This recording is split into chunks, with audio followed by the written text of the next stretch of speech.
Hey, Mitch.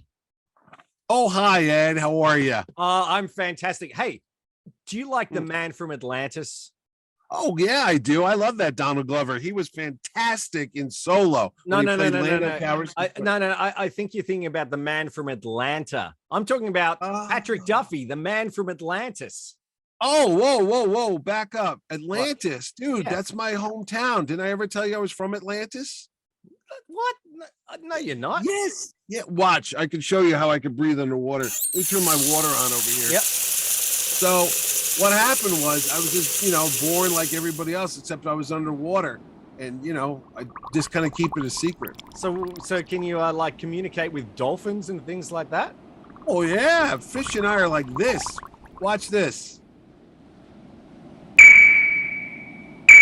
See, I'm summoning the fish right now.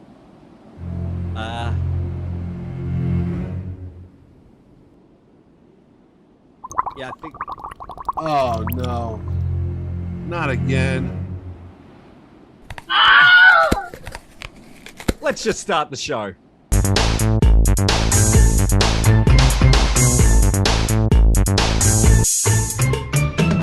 Hi, this is Ed Dollister. And this is Mitch Halleck. And welcome to another exciting episode of Mitch and Ed's Excellent Adventure. If it's the first time you're here, thanks for joining us. If you're a regular viewer, thanks so much for coming back. But if you want to find out a little bit more about the show and maybe, when we've got a new episode coming, what can you do, Mitch? Oh, Ed, it is as simple as baiting a hook and throwing it in the water and catching a minnow. All you got to do is subscribe to the Mitch and Ed show by simply hitting the button below, and you'll be notified when Ed and I go on another excellent adventure. And while you're down below, don't forget to like, because that makes us feel all warm and fuzzy, and plus helps the big almighty YouTube algorithms boost our show to higher heights and make us more popular. Speaking of higher heights, Ed, we're about to set sail and go to the deep blue to see the next adventure, which is what? It is that there was a bit of a mixed metaphor going. I know I was going to go deep below, blue, up and down. Well, you got to go up some, you got to go down if you want to go up, but that's another story. For a whole different show. That's the business world. That's when we do Working Girl. That's right. That is right. But we are talking about a much loved but short-lived. Well, is it much loved? Well, it is. I know we'll be the decision. Yeah. Anyway, it's the 1977/1978 series, The Man from Atlantis. And this was a short-lived show, a high concept science fiction show. There weren't too many sci-fi shows in the 70s. Oh, well, we could talk about that. There was a lot. Well, not as many as today, but there are not any good ones, but sure, they tried a couple times. But well, they did. And this was certainly a unique concept. This was his first real major role, Patrick Duffy, that most people know from Bobby Ewing from Dallas. Yeah, but that wasn't on yet. That was like late 78. Yep. 79. That was a huge hit. And the man unlike this show. Yeah, true. I mean, essentially, this show only ran for 13 proper episodes. I suppose there was 4 telemovies, which that was a big thing in the 70s. They used to do like a telemovie that would, I suppose, promote the show, and then hopefully they'd move it on to series. They did 4 of these, and essentially it was about a character called Mark Harris, who was found in the water, and we find out that he is the last survivor of Atlantis, and he had some unique properties. Did you watch this show when it came out? I did, actually. I was a huge fan of this show because I am a big superhero fan, and we didn't have Namor, who's right there, the Submariner, and his little wings that make him fly. That Ed thinks is stupid. I do, because why does he need to fly? He's underwater. Because, is that a whole different out show? Of water? When he gets out of water, he needs to fly, and he uses those little wings. He can't fly like, just go coach or something like that. What's going on? Why doesn't he? Aquaman can't fly, but Namor the Submariner can. Marvel's first hero, by the way. But that's a whole other story. This is the very first mutant in the Marvel universe. And look at the side of his head. Look at that. Looks like you know who? Mr. Spock. Yeah. And look at the eyebrows. They ripped off Mr. Spock from Namor. But that's another show. Anyway, I did watch The Man from Atlantis because I was a big sci-fi fan, and like you said, why there wasn't a lot of science fiction, there was a lot of these telemovies. Yep. And the Man from Atlantis just seemed like, this is cool. And of course, we're in 77. We got Star Wars is out. So there's a whole renaissance about to take place for the world of sci-fi and fantasy. And it was a cool first episode TV movie. I mean, like you said, they found Mark Harris not washed up actor, but washed up on shore. And he didn't know who he was. So there was this whole mystery about how did he get that way. And he had these webbed hands, when he spread his fingers apart, they were webbed. And he also had these yellowish eye contacts, which is another thing they don't talk about. And just can I just say about those contacts, just because those contacts were the bane of his existence, hard ones, because they were plastic and they were hand painted with airplane paint. So what they paint on the side of airplanes, so that doesn't sound very, from somebody who's had some eye trouble recently, that doesn't sound like the smartest. No, it was very painful, and he often said he didn't want to wear them, but he was a new lead. No, you got to do it, so he had to do it, trying to make a name. I mean, look at what we do on this show. That's right. We're wearing those yellow bathers under this. You just can't those trunks. I've got them on right now. And plus, he had that unique way of swimming too, which was kind of. And I've got to say, that's how I know this show had an impact on me, because we used to go to there was Cardinia Park, which is like a public swimming pool. We live reasonably close to the beach and Eastern Beach and things like that, but we always used to go to Cardinia Park, and I, as a 7-year-old, would try and swim like him. That was pretty unique, and actually it was a quite fun way to swim, I gotta say. Was that the Australian crawl? Not exactly. That's a swim. It is a swimming. Well done. It's Yes, also a classic Aussie band. Is it really? Brain. Yeah. Oh, Aussie okay. Crawl. Aussie Crawl. Nothing to do with the Man from Atlantis, but anyway, so reckless. But anyway. It was a good show, because I'll tell you, it had a lot of high concept stuff. The other members of the cast, and I remember them quite well, that's how much that show impacted me, was Alan Fudge.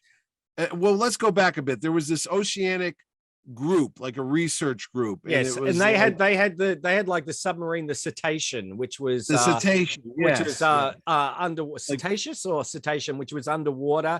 The model work was really quite good for it. It was these. It looked like these 4 ball things that were joined together. The submarine, the model was really well done. I mean, did you have the toy Capsella in America? No, I was gonna say they had maybe one toy, I think, of this show. There wasn't a lot. I'm just saying the Capsella was a toy that was pods that you could put together, and I remember it looked like that. So, you know what? No, now that you're talking about it, there was this. I've talked about these toys before. The Micronauts that were from Japan, and they had like this bubble, like water thing that you could connect, and you can make it go underwater, like a water submarine type of thing. But now that you think of it, for some reason, I kept thinking the name of that submarine was the coelacanth, which is that fish that they found that they thought was extinct for millions of years, and they found it off the coast of India. I thought that was the name of the sub, but you're right. It's called the Cetaceous. Somebody had a sub called the coelacanth. Now I don't know if it was on that DS9.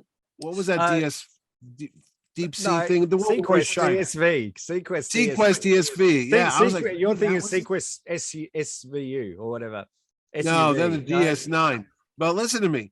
There was another submarine show on before this, which was about Captain Nemo, and it had Mel Ferrar, who's Jose Ferrar's. Yes. Now the funny thing, because we are off the rails. I'm sorry. No. Because I watched that show. Yes. And I really enjoyed it, and it was Mel Ferrar, and I'm friends with his nephew Rafael Ferrar, who's George Clooney's cousin, who lives right up the street in Westport. Not George Clooney, but Rafael. And we talked about that, and that's his like. That's now that had didn't it have like a robot or something like that with a like the metal sea diving helmet that looked yeah, like 20,000 Leagues Under the Sea. Because Kelly and I just watched on Disney Plus 20,000 Leagues Under the Sea with James. Oh, that was the very. And here's a little Here's a little Mitch trivia for you. Yeah. Very first movie I ever saw in the movie theaters Really? was 20,000 Leagues Under the Sea, because they would bring them out because there was no DVDs or VHS and all that stuff. Yeah. So Disney would bring movies out every couple years. They'd take them out of the vault. They'd put them in theaters again. So they would constantly like show Sleeping Beauty, Snow White, Bambi. They would always bring them out because every couple years there'd be a new bunch of kids that hadn't seen them. So they were like, hey, don't make new movies. Bring out the old movies. And I wanted to go see 20,000 Leagues Under the Sea so bad because I saw the commercial for it that my grandma Amelia took me to see that. And that was the very first movie I ever saw. Neither here nor there, but no, great still movie. holds up. I actually Still holds I up. love that. Love. Oh yeah, it does. Yeah. Kirk Douglas. Yeah. But anyway, back fast to the Man forward from back to Atlantis. 1977. No. So the show comes on, and you're right. It was a TV movie, and Victor Buono, who people might remember from King Tut out of the Batman show, who was a big fella and he had a big beard and he talked like this on the Batman show. He had a really great died tragically young, like 42 years old or something. Because when I found that out, I go, oh my God, he was only 42? Because I thought he was a lot older, but he looked older. But yeah, unfortunately, he passed away not too long after the show ended, actually. I think he died like 79 or whatever. But he was the bad guy. His name was Mr. Sherbert. Mr. Schubert.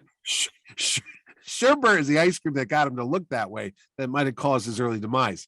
That's neither here nor there. But Schubert was the bad guy. And Belinda Montgomery was Elizabeth. Was she related to Elizabeth Montgomery? I thought that too. She does have siblings who are actors, but not Elizabeth Montgomery, because she looks. I mean, you could think that they could be sisters. Yeah. I mean, she's really best known as maybe to, well, not necessarily modern audiences, as Doogie Howser's mum. So yeah, I remember years later saying, "Hey, that's the lady from Man from Atlantis," and we can get into that too in a second too, because she did not like being on that show so much that she sued the producers to get out of her contract. Talk about not wanting to be part of the show. And I've she been got out for years, and I'm on the show for 2 years. I know. I just have better lawyers than you. So I know. Basically, she left during the 12th episode, so they got in a replacement, and it got axed. Chuck Cunningham. They could have. He was out of work, so why not? Yep. Alan Fudge. No, did we talk about Alan Fudge? No, we did not talk. Okay, about so Alan Fudge, I suppose, to me, is best known from that wonderful MASH episode as Captain Jesus Christ. Yes. That's not swearing. He thought he was Jesus Christ. Yeah. Yes. He was a bomber pilot and he got hit in the head. So yeah. Yeah, no, he was fantastic. Little known fact, Alan Fudge lives in Connecticut. No. Maybe. I don't know. He did just pass away recently, actually. I looked it up because I'm like, he was a great character actor. You'll see Alan Fudge in so many movies when you're watching TV and stuff. You're like, hey, that's Alan Fudge. But he was up for the part of BJ Honeycutt in MASH. It was between him and James Cromwell from Babe, the Talking Pig movie. And it went to Mike Farrell. Again, none of this has to do anything. So not only does he show up with the amnesia and stuff, and then they've tried figuring out, they get him wet, and they give him the doctor gives him the name of Mark Harris. He's Mark Harris. That's correct. Yes. Right. There's another famous Mark Harris, but that's another story. But anyway, Mark Harris, he had some weird insignia on his bathing trunks, on his bathing suit, and it looked like a weird question mark. Wasn't a Speedo. It was like they were trunks. They were not like Speedos. They weren't like this. Yeah, they actually came down a little bit. Budgie smugglers. I think we've spoken about this before. Banana hammocks. They weren't banana hammocks like this right here. But anyway, he had some weird insignia. And I bring this up because that weird insignia also looks like the same thing Mr. Spock has on his robes in Star Trek 3, The Search for Spock. And I used to think, is that the same thing? But I digress. It was not. The producer of this program is a man named Herbert Solow. Solow, I believe that's his name. Solo. And they had Han Solo. They had such success with this first episode, they went ahead and made another TV movie. I think the second one was called Deadly Spores, which was a really good science fiction story.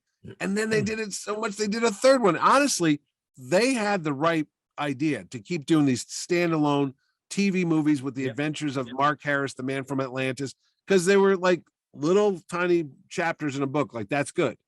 But like with everything, some knucklehead said, let's make it a weekly series. And really fast, it showed that it didn't have the legs or the fins to sustain itself, to tread water for that long. And it quickly fell into camp buffoonery, stupidity. Kind of like our show. It's unfortunate. No, it's sad. It's one of these things you watch, and everybody was really good in it, and it just went right downhill really fast, you know? Yeah, so. It started off really good. I think I don't know if they were targeting it to maybe a younger audience or what, but once you got the two-headed dancing seahorse, yeah. Which in its defense, it actually didn't look too bad. No, it didn't. But when he throws it a stick, it was 4'5", and it was a little person. It whinnied. Well, I figured it was a kid inside with his arms with his arms doing making the head move like that, you know. But when he throws it a stick and it picks up the stick and puts it down like a dog, I was like, what? It was just, misunderstood. That's all. And then what happened is Victor Buono kept coming back like every couple weeks with another plan to take over the world. I think at one point he wanted to melt the ice caps and flood the entire earth. That was his plot. Well, mission accomplished. Hey, good luck, buddy. Too bad you weren't here to see it. But no, it's like, oh, Mr. Sherbert, you're here again. I'm like, yeah. And then Alan Fudge was always kind of like the Oscar Goldman of the show. He was kind of like, you can't do that. And then I think he was reluctant to go on board the submarine. If I recall the show, he didn't want to go in the water, but then he was on there, and I don't know. It was really cool when they made him go in the water, though. They'd bring him to the submarine and they'd flood the tank, and he'd go in there and he'd swim like that. Or in the pilot when he was swimming with the dolphins and jumped up and actually. So there's some nice effects in there, and there is, and I tell you, Patrick Duffy, I think.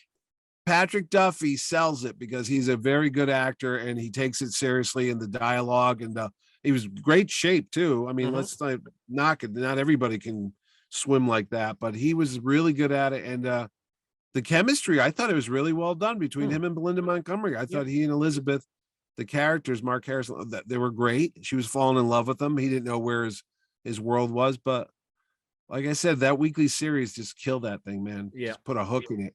And it was a shame because it actually was a hit overseas. It was really quite popular. Really? Yeah, it was quite popular overseas. And of course, once they finished it here, it's not like today. I mean, it's very rare. I know that with Wonder Woman, that obviously jumped networks and things like that. Yeah. But it wasn't, that huge a phenomenon to obviously, to get it, jump to another network or something like that. They were looking at making, merchandising and things like that. Oh, well, I got a story about that. Okay. There's a company, I can't think of the name. It's a person's name. I think they're based in England, if I remember. They were the guys that, was it Plastoys? What's the name of the company? Are you thinking Palatoy? Palatoys. This guy had something to do with them. They went to him and offered him Star Wars to make these figures. He was a guy, I'm trying to remember if he made Doctor Who figure. I think he made Doctor Who figures. Palatoy made, I'm pretty sure, Doctor Who figures, yeah. Yeah, this is the same guy. And they went to him and they said, oh, would you like the Star Wars license? And he turned it down for the Man from Atlantis. He thought that was going to be the next big toy. So he actually rejected Star Wars to take up this property. And I think he shot himself soon after that. But so basically Kenner was looking at making Man from Atlantis toys, and it made some prototypes. They did they had a Mark Harris, they had you can see the casting of the Victor Buono Mr. Schubert figures, and they made the Cetaceous as well. And when the series ended, so they quickly do what do we do with these toys? So they moved that into a new line of toys called Scuba Squad. Really? I'll put up of the pictures that you're seeing at the moment of a great website called Plaid Stallions, so you can have a look there. Yes. They've got more information about that. So really there wasn't a lot of merchandise. There is a very rare in fact, it wasn't even in production. Lunchbox. I was gonna say I've seen pictures of a lunchbox. So that is like there's only like 4 of them, and one most recently sold for thousands of dollars on eBay because there's only like 4 in existence. All right. Well, there were novels we're not talking about a bunch of novels. Patrick Duffy later on wrote a novel, The Man from Atlantis. A sequel to it. Yep. Yes, I actually had that book recently. But there were a number of books based on the telemovies, and there was a comic series, of course. Of course, that's what I was going to get to. Marvel Comics put out A Man from Atlantis. First, it was a giant size super special, #1, which was a thicker book. Beautiful cover. Yep. I'm going to say the artist on it, it's got him swimming on the cover like that. I'm going to say it's Rich Buckler or maybe Ron Wilson. You don't know who that is, but I know. But they're comic book guys. And I bought the book. I was so excited. The covers look so great. However, the inside were done by some of the worst teams in comic books. It was Frank Springer and Frank Robbins. I'm sure they were great guys in real life, but they were horrible. The artwork, I remember literally picking up the book and go, and you couldn't even read it because it was so like, one of the guys, I think Frank Robbins was from World War II. He was an artist back in the 40s, and then he lost his eye, and they still kept giving him work and such. But he had a style that might have been great in the 40s, but it did not play in modern 70s, Yeah. But yeah, The Man from Atlantis comic book, I think it lasted 8 issues. I actually have them all. That's how stupid I am, but they're buried, and I didn't feel like digging it up. But I don't know why they never made a sequel to this years later, because like you said, it's a good story. It had some good premises, and you would think with Aquaman and the Submariner, and why not? Yep. Everything's old is new again. Bring it back. I'm sure they're probably, God, whatever you had is catching, man. It's you should have dried off before you did that underwater. I know at the start.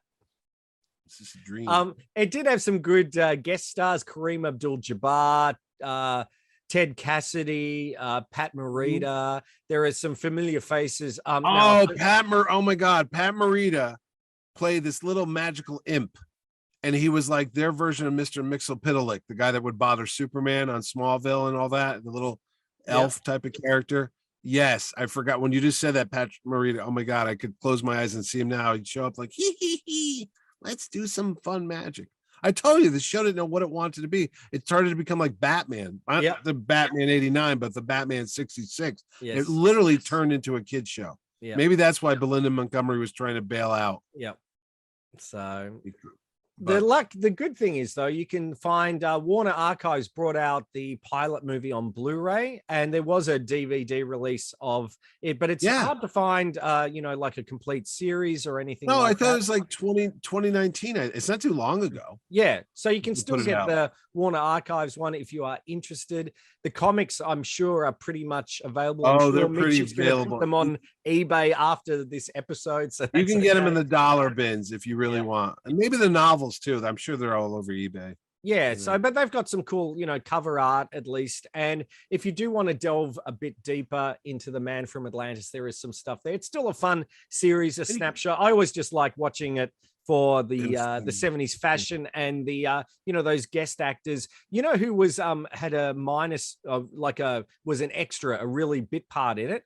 Ernie Hudson. Harrison Ford. No, Ernie Hudson. Though Patrick Duffy was a carpenter before he started this, but no, wait, Ernie Hudson is on The Man from Atlantis? Yep.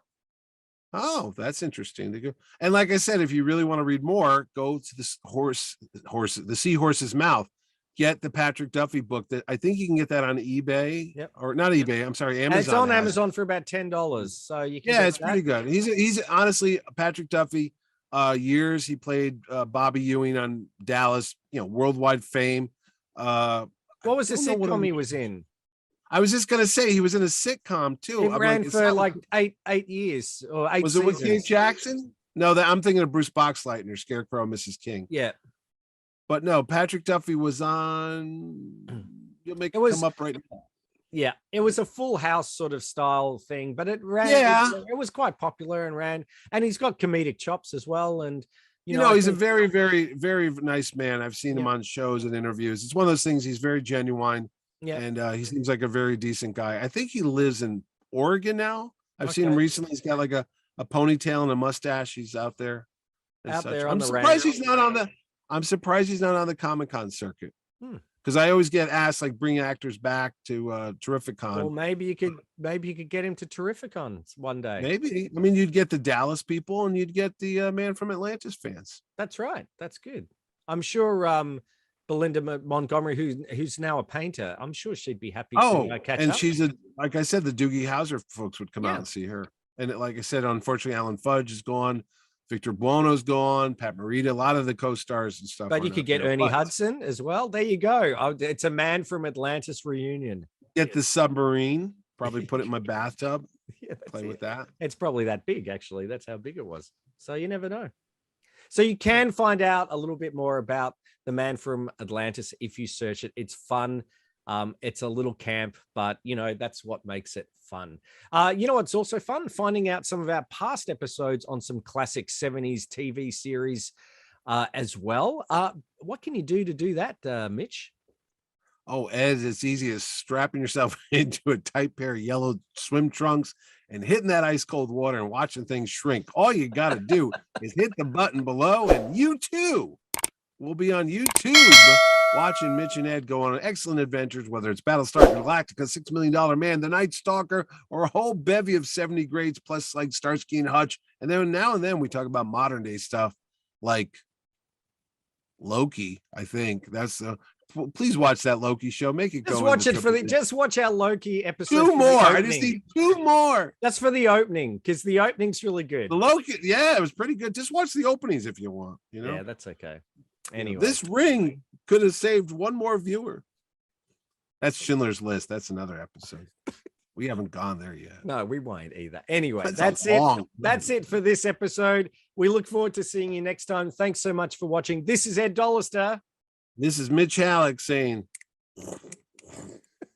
why has he got wings? I will see you and Mitch next time. Thanks for watching. Take care. Goodbye.